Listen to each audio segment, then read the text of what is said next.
Bon, si je vous dis Mbappé, Zidane, Messi, Ronaldo ou même Haaland, vous allez discuter entre vous pour savoir quel est le meilleur joueur de foot. Sauf que dans l'épisode d'aujourd'hui, il y aura zéro débat. On va voir ce que ça fait d'être vraiment au top du top. Approchez-vous mes poissons ballons. Pour ça, on va faire vivre à notre cobaye l'ascension d'un niveau amateur jusqu'à devenir le meilleur joueur de foot au monde.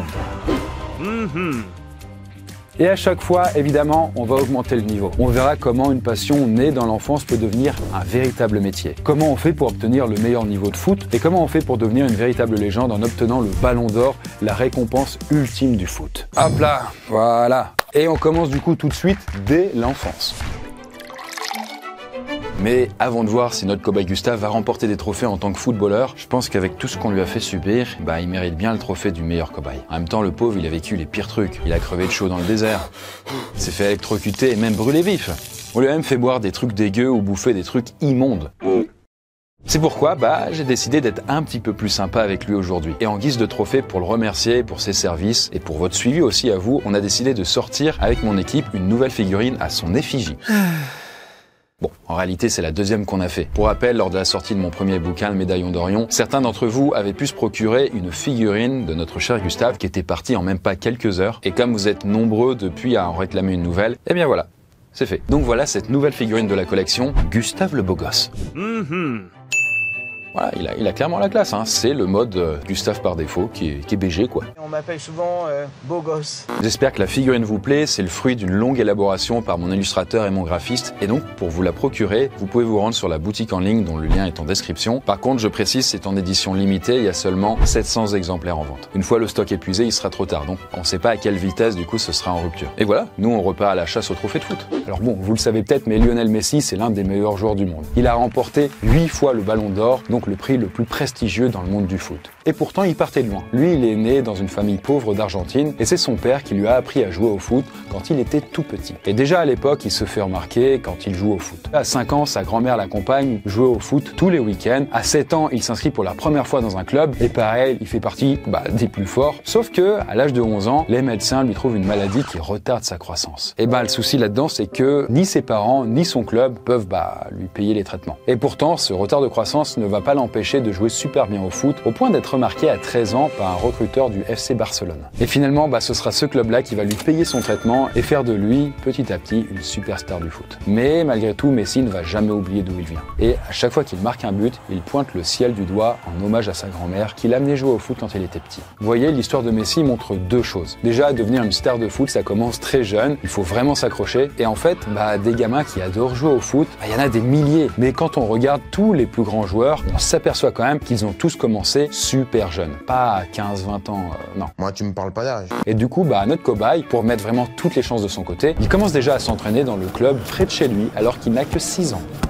Imaginez-vous quand même, en France, il existe 12 000 clubs de foot officiels et presque 2 millions d'inscrits. Et pour vous donner une comparaison, le basket ou même l'équitation, tous les deux, ils ont chacun 700 000 inscrits, donc loin derrière le football. Et en tout cas, pour les enfants, le premier groupe d'âge, c'est de 6 à 13 ans. Et dans ces cas-là, les matchs se jouent avec moins de joueurs que les adultes et sur des terrains plus petits. À ce niveau, il n'y a pas encore de compétition d'ailleurs. Mais dans tous les cas, il faut vraiment faire ses preuves. Et en tout cas, pour les jeunes qui s'entraînent vraiment et qui veulent peut-être un jour être joueurs professionnels, ils s'entraînent à peu près 3 fois par semaine. Donc voilà, c'est quand même intensif quoi. Là vous voyez notre petit cobaye Gustave, ça cavale, ça cavale. Oh oui, pour cavaler ça cavale. Après il faut être honnête, des fois il y a aussi une part de chance ou même de hasard. C'est par exemple le cas du joueur Eduardo Camavinga, donc milieu de terrain du Real Madrid ou de l'équipe de France. Parce que lui quand il était petit, il était fan de judo et il improvisait des combats avec ses frères chez lui. Sauf qu'il cassait tout à la maison et sa mère en a eu ras le cul et donc elle lui a dit de jouer au foot à l'école plutôt que de se battre tout le temps. C'est ce qu'il a fait ok maman. Il s'est mis alors à impressionner tout le monde, à courir après un ballon. D'ailleurs, une surveillante de l'école a même convaincu sa mère de l'inscrire en club, disant que vraiment, il avait de l'avenir. Et elle n'a pas eu tort, ça a lancé sa carrière. En tout cas, dès qu'ils ont 14 ans, les joueurs commencent à jouer à 11 par équipe sur le terrain, et là, il y a des compétitions. En fait, l'idée, c'est de se faire repérer par des recruteurs qui bossent pour des centres de formation, des grands clubs. Et il y a des journées spéciales organisées pour ça.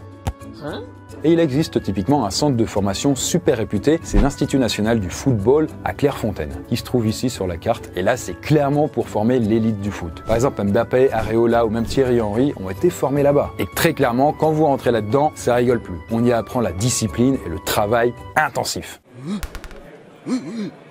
On sait par expérience que l'exigence du haut niveau passe par de la rigueur, de la discipline, et de l'exigence vis-à-vis de sa propre personne. Il faut qu'ils prennent conscience de la chance qu'ils ont d'être là, et de la chance qui leur est donnée de porter les couleurs de la Fédération française de football. Et après, niveau motivation, dès l'enfance, le meilleur exemple, c'est quand même Kylian Mbappé. Et c'était pas gagné, car quand il était tout petit, il était hyper actif et insolent. Tous les jours, il se levait à 6h du mat et il passait ses journées à s'agiter. Par exemple, en 6e, il a même demandé à sa mère s'il pouvait arrêter l'école et se consacrer qu'au football. Mais là, son père, il a refusé. Pas possible. Mais bon, ils ont quand même fini par l'inscrire au centre de formation de Clairefontaine. Et là, ça a quand même changé et il a bossé à fond. Il a appris à canaliser son hyperactivité et à améliorer son jeu. Puis il a fini aussi par rejoindre le club de formation de l'AS Monaco. Et puis la suite, vous la connaissez. Kylian Mbappé face à Marcelo. Kylian Mbappé qui va rentrer à l'intérieur. Qui passe Marcelo. Tout ça pour dire que pour prétendre à devenir un jour le meilleur joueur de foot du monde, qui plus est, quand même, soyons fous, faut vraiment bosser dur dès le plus jeune âge. Et vous le voyez, notre cobaye s'entraîne maintenant tous les jours pour devenir joueur professionnel. À partir de maintenant, on va passer au niveau supérieur, il va devenir footballeur pro. Bon, est-ce que vous connaissez le jeu vidéo Football Manager? Alors c'est tout con, c'est une simulation de coach de foot qui cartonne. Alors il a quand même été acheté près de 30 millions de fois, et donc, principe tout bête, vous devez gérer votre équipe, recruter des joueurs, organiser des transferts, etc. Et en fait, le jeu est basé sur les observations de 1500 bénévoles partout dans le monde. Et ces bénévoles, en fait, ce sont des futurs recruteurs ou des futurs recruteurs à la retraite. Et ces bénévoles passent leur temps à repérer des jeunes joueurs de foot et à noter leurs performances. Et ensuite, toutes les statistiques sont utilisées dans le jeu. Et d'ailleurs, il a tellement bien fonctionné ce jeu que certains grands clubs l'utilisaient pour faire des recrutements dans la vraie vie. Parce qu'ils avaient en effet demandé à acheter la base de données du jeu pour s'en servir pour repérer de futurs grands joueurs. Et en vrai, ça montre que le métier de recruteur, de joueur professionnel, il a quand même beaucoup évolué. Donc le scouting, c'est comme ça qu'on appelle ce job. Et ça consistait à assister à des matchs de petits clubs amateurs partout dans le monde. Là, les recruteurs notaient les joueurs qu'ils trouvaient les meilleurs et ils en faisaient une sélection pour le club pour lequel ils bossaient. Et ensuite, le club pouvait essayer de contacter le joueur ou sa famille pour les plus jeunes et lui proposer un contrat. Sauf que, en fait, maintenant, le scouting, il est de plus en plus basé sur des statistiques. Et les performances des joueurs, elles sont calculées par informatique. Et donc là, ce sont plutôt des algorithmes qui permettent de les sélectionner. Un peu comme peut-être l'algorithme qui fait que du coup, vous êtes tombé sur cette vidéo et pas sur une autre. Sauf que c'est pas pareil, quoi. Au départ, on visionnait des rencontres, on essayait de repérer des profils qui étaient intéressants. Mais aujourd'hui, il y a des datas qui sont entrées en compte et ça a beaucoup modifié notre métier. Des fois, on fait des erreurs, on croit que tel joueur va évoluer de telle manière et puis il évolue différemment. Mais notre rôle est de moins en moins important face aux données statistiques. En fait, l'idée à ce niveau, c'est de jouer toujours au top pour se faire remarquer par les recruteurs. Bravo Gustave, il devient de plus en plus bon. Et en vrai, des fois, faut aussi le dire, mais c'est aussi une question de chance. Et on verra d'ailleurs, nous, tout à l'heure, le choix du club et pourquoi ce choix est déterminant. Mais en tout cas, le fait de se faire remarquer, c'est un petit peu ce qui arrive dans le film Joue-la comme Beckham. Parce que ça raconte l'histoire de Jess, donc une Britannique d'origine indienne qui veut jouer au football. Sauf que ses parents refusent, elle est obligée de jouer en cachette dans un parc de la ville où elle vit. Et là, une joueuse de club va la remarquer et l'inviter à jouer dans son club. Très vite, elle se met alors à faire ses preuves, mais alors qu'elle doit jouer un match important, elle ne peut pas car ça tombe le même jour que le mariage de sa sœur. Son père finit par craquer et il l'autorise à aller jouer au match. Et c'est alors la chance de sa vie car elle marque un but décisif et elle se fait remarquer par un recruteur de l'équipe féminine américaine. À partir de là, elle va pouvoir devenir une joueuse de haut niveau. Et vous le voyez en fait à travers cette histoire, ça montre qu'il ne faut jamais abandonner à ce niveau. Et si je vous ai cité ce film, c'est parce que c'est l'un des films les plus connus sur le foot. Et il n'y en a pas énormément. Et donc pour se faire remarquer par des managers, non seulement il faut avoir des super qualités techniques, mais surtout il faut jamais arrêter de progresser. Et donc jamais se dire je suis le meilleur alors que t'as 13 ans, quoi. Il faut éviter les pensées négatives de type je suis pas assez bon ou peut-être que je suis pas à la hauteur. Et là, il faut y aller à fond. Le talent sans l'effort ne mène à rien. Il faut d'abord identifier vos faiblesses et vous fixer un objectif et vous entraîner pour maintenir vos efforts. Il faut savoir que l'effort a souvent des effets lointains. Et vous le voyez, c'est le cas aussi avec notre cobaye qui se donne à fond dans son nouveau club. Allez, second poteau, Pavard. Et en fait, une fois que vous avez acquis quand même un bon niveau, faut pas se contenter de rester dans un club moyen. Là, faut vraiment level up et viser les clubs encore plus hauts, et les meilleurs tant qu'à faire. Et ça, on va le voir dans la prochaine étape, avec les meilleurs joueurs qui jouent tous dans les clubs qui remportent le plus de trophées. Très clairement, une carrière de grand footballeur, c'est fait de choix importants, et notamment du choix du club qui va nous permettre de faire partie des plus grands. Et Et en fait, un mauvais choix, ça peut vraiment ruiner une carrière. C'est par exemple ce qui est arrivé au joueur anglais Michael Owen. Pourtant, lui, tout avait bien commencé. Il commence dans le club de Liverpool où il remporte la Coupe d'Angleterre, la Coupe de la Ligue et la Super Coupe de l'UEFA. Bref, le gars, il est au top du top et il est même élu meilleur buteur du championnat anglais de 98 à 99. Et en 2001, il est au sommet, il remporte même le Ballon d'Or. Sauf que là, il va faire une grave erreur, il va signer au Real Madrid. Sauf que le problème, c'est qu'à l'époque, au Real, il va se retrouver avec des monstres du foot qui sont déjà dans le club. Zidane, Beckham, Figo, Raoul et même Ronaldo. Donc là, complicado quoi. Et du coup là, face à cette trop forte concurrence, bien il n'arrivera pas à trouver sa place et à se démarquer, à avoir suffisamment la balle, à marquer des buts, etc. Tout penaud, il va décider de revenir en Angleterre, sauf qu'il va enchaîner des blessures jusqu'à sa retraite. Bon, ok, très bien, sauf qu'il faut choisir quel club pour devenir une légende du foot. Bon, alors du coup, je le dis comme ça, mais en vrai, c'est plutôt les clubs qui vous choisissent ou qui peuvent vous acheter. C'est pas vous qui êtes là un peu en mode quartier libre, non, je veux toi ou toi. Non, c'est pas comme ça. Toi tu vis, toi tu vis, toi tu crèves. Mais bon, admettons que vous ayez quand même plusieurs offres. Alors déjà, je vous conseille d'apprendre l'espagnol, l'italien ou l'anglais. Parce qu'en fait, le top 3 des clubs ayant remporté le plus de fois la Ligue des Champions, c'est le Real Madrid pour les Espagnols, l'AC Milan donc pour les Italiens ou Liverpool pour les Anglais. Et à ça, on peut aussi rajouter l'Allemagne, 4e du classement avec le Bayern Munich. Alors bon, déjà, même si vous ne faites pas partie de ces clubs, si vous avez la chance de faire partie d'un championnat européen, vous aurez plus de chances de vous faire remarquer. Bon, là, pour ce qui est de notre cobaye, eh bien, bravo à lui puisqu'il vient d'être recruté par Manchester City, qui est l'une des meilleures équipes d'Europe actuellement. Donc, historiquement parlant, parce que du coup, on avait le top 4 que je vous ai cité, mais en ce moment, ça va quoi. Et d'ailleurs, en parlant d'Europe, voici une musique qui va peut-être parler un peu aux fans de foot. En fait, c'est une musique du compositeur allemand Handel qui est appelé Zadok le prêtre. Et c'est ce qui a inspiré le compositeur anglais Tony Britten pour composer l'hymne de la Ligue des Champions en 92. Mais bon, là, lui, par contre, on n'a pas le droit de le diffuser, sinon, voilà, hein, pas de mauvais tissé, quoi. Après, bon, en vrai, c'est juste les paroles qui changent. Parce que dans la version de la Ligue des Champions, elles sont en anglais, français et allemand. Et en gros, ça dit que ce sont les meilleurs, les champions, les meilleures équipes. Et c'est pour souligner quand même le côté...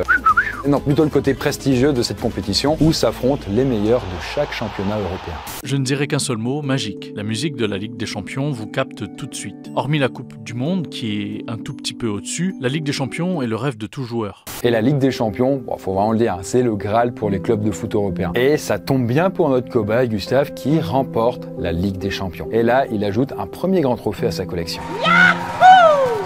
Et l'autre trophée là-dedans, qui fait quand même concurrence à la Ligue des Champions, c'est bien sûr la Coupe du Monde Copa del Mundo de Rio de Janeiro. Et en vrai, quand même, pour le préciser pour les puristes, en fait, la Ligue des Champions, c'est pas forcément moins bien que la Coupe du Monde de football. Parce que souvent, à la télé et tout, on va dire, ouais, Coupe du Monde de foot, c'est ouf. Ok, il y a un côté très médiatisé. Mais la Ligue des Champions, pour certains, c'est parfois mieux que la Coupe du Monde, où il y a des équipes un peu moins qualitatives qui sont qualifiées. Mais en tout cas, pour la Coupe du Monde, là aussi, pour jouer en équipe nationale, on sélectionne que les meilleurs. C'est-à-dire qu'en fait, dans un pays, par exemple la France, vous prenez les meilleurs joueurs de tous les endroits possibles et vous les mettez ensemble et vous leur apprenez à faire un foot ensemble, quoi. Alors il y a des stages et tout, voilà, mais ils n'ont pas tapé dans le ballon ensemble avant. Pas forcément. Mais bon, au-delà des réussites en club, pour être sélectionné en équipe nationale, faut aussi faire preuve d'un comportement exemplaire.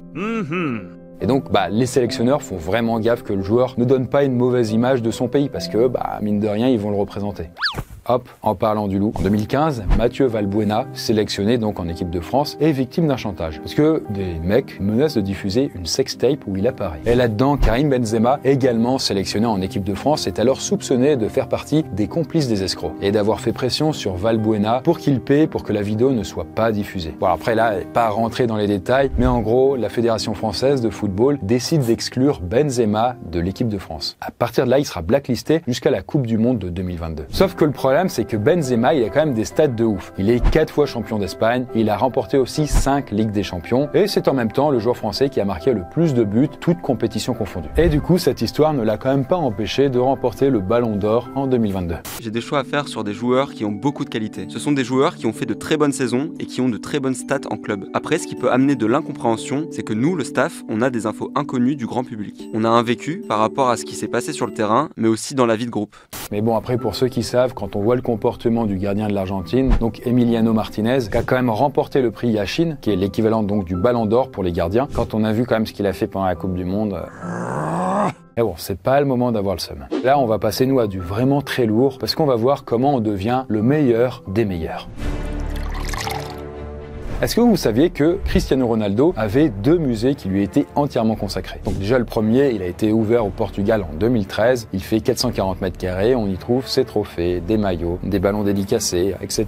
Et le second, il a été inauguré en 2023 en Arabie Saoudite où Ronaldo joue actuellement. Et en fait là-bas, pareil, il y a des objets collector et même une statue en taille réelle qu'il représente. C'est simple, le mec c'est une véritable légende vivante du football et ses fans lui vouent un véritable culte. C'est un peu comme une secte mais où il prend pas leur argent, pas directement en tout cas quoi. On peut pas vraiment évoquer des légendes du football sans évoquer Ronaldo. Parce que lui il a remporté 5 ballons d'or et il a été élu 6 fois à la 2e place. Donc à un moment tu les collectionnes, tu fais des caplas avec. Et d'ailleurs niveau statistique on est sur ces records là pour lui. Record de buts marqués en Ligue des Champions, record de buts marqués au Real Madrid, meilleur buteur du monde en sélection nationale. Bref, le gars c'est un tueur.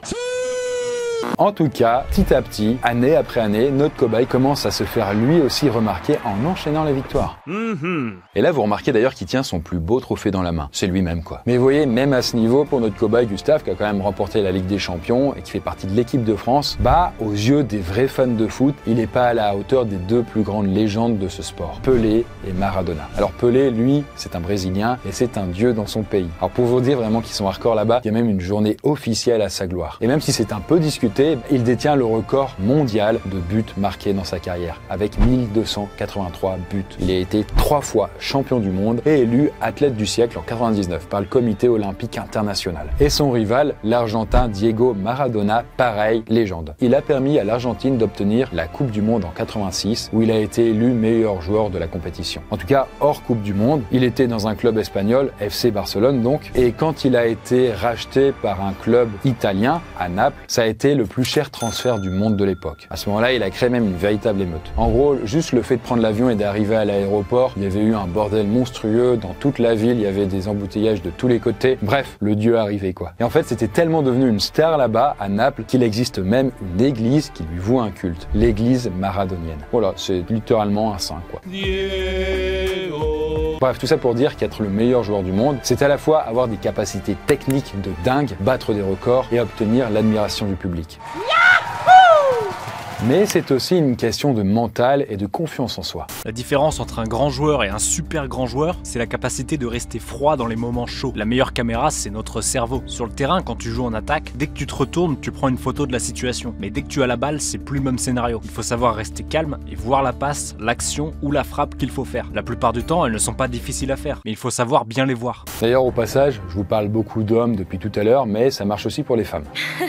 Et en fait, là aussi, il y a des joueuses qui parviennent à se hisser au top du top. Alors, je vais pas toutes vous les donner, mais je peux vous donner quand même le top 3 des stars, comme par exemple la Norvégienne Ada Hegerberg, qui est première ballon d'or femme de l'histoire, 8 fois championne de France, avec 6 Ligues des Champions remportées avec l'Olympique Lyonnais. Et dans ce top 3, il y a aussi l'Américaine Megan Rapinoe, 1 fois ballon d'or, 2 fois médaille d'or olympique et 2 fois championne du monde. Ou même l'Espagnole Alexia Putellas, 6 fois championne d'Espagne avec Barcelone, championne du monde en 2023 et 2 fois ballon d'or. Bref, on est sur du très très haut niveau. Ce qui me vient à l'esprit, c'est tout le travail que j'ai fait pour en arriver là. Tout ce que j'ai enduré, même les mauvais moments, j'ai jamais abandonné. Mais c'est aussi grâce aux entraîneurs qui m'ont formé. Ce ballon d'or, c'est une victoire individuelle, mais aussi collective. Mais bon, dans tous les cas, pour réussir dans le foot, faut aussi quand même un peu de chance. Et le foot, comme tous les sports, c'est parfois aussi fait d'injustice. Ça, c'est le cas pour l'ancien joueur de l'équipe de France, Franck Ribéry, parce qu'en 2013, avec le Bayern de Munich, il remporte le championnat d'Allemagne, la Coupe d'Allemagne et même la Ligue des Champions. Il a même été élu meilleur joueur de l'année par l'UEFA. Sauf que, au moment du vote du Ballon d'Or, il n'arrive que 3e derrière Messi et Ronaldo. Alors bon, ok, Ronaldo avait marqué 55 buts avec le Real cette année-là, mais il avait emporté moins de trophées que Ribéry. Et du coup, depuis ce jour-là, Ribéry ne s'est jamais remis de ce qu'il a ressenti comme une vraie injustice. Il a jamais d'ailleurs retrouvé un tel niveau dans sa carrière jusqu'à sa retraite. C'est pour rappeler qu'il y a vraiment très peu d'élus à un si haut niveau. Et forcément, faut être le meilleur des meilleurs selon plusieurs critères. Et d'ailleurs, l'étape ultime pour déterminer si on est le meilleur du monde, c'est le fameux Ballon d'Or dont je vous parle depuis tout à l'heure. En fait, c'est ni plus ni moins que la récompense ultime qui récompense chaque année le meilleur joueur de foot au monde. Et là, ça tombe bien parce que notre cobaye, Gustave, qui est quand même pas mal, regardez, il fait partie des nominés. Est-ce qu'il va le remporter? On découvre ça tout de suite. Alors déjà, si je vous disais qu'Adidas a fait changer la forme du trophée du Ballon d'Or. Parce qu'en effet, en 2003, la marque a exigé qu'on change le design du ballon car il ressemblait un peu trop au ballon qu'elle fabriquait. Vous voyez la forme avant. D'ailleurs, petit fun fact, mais il se trouve que le Ballon d'Or, il n'est pas entièrement fait d'or. En réalité, ce sont 2 demi-sphères en laiton et qui sont recouvertes d'or. Donc c'est du plaqué or. Ça reste que c'est prestigieux quand même. Après, ils sont assemblés sur un socle fait de pyrite, qui est une roche naturelle qui ressemble à de l'or. Et le trophée, qui est fabriqué par la bijouterie Mellerio, prend à peu près 100 heures pour être fabriqué par 5 artisans différents. Ce qui explique quand même qu'il coûte, mine de rien, 13 000 balles. Et du coup, à ce niveau-là, il n'y a pas intérêt à faire des jongles.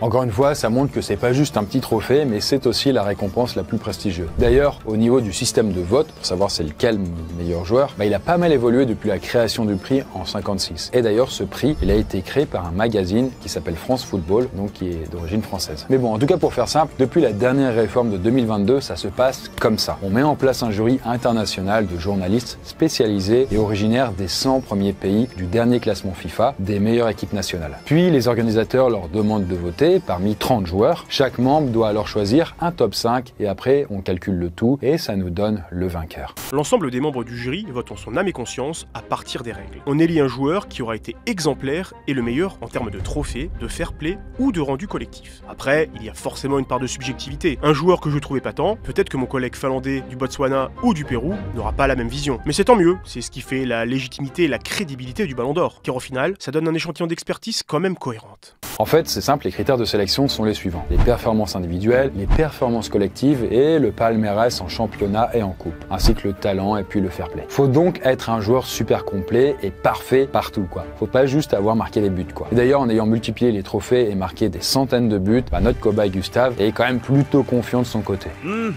Peut-être un peu trop confiant aussi, regardez-moi sa gueule. Hey, Gustave, détends-toi un peu là-haut.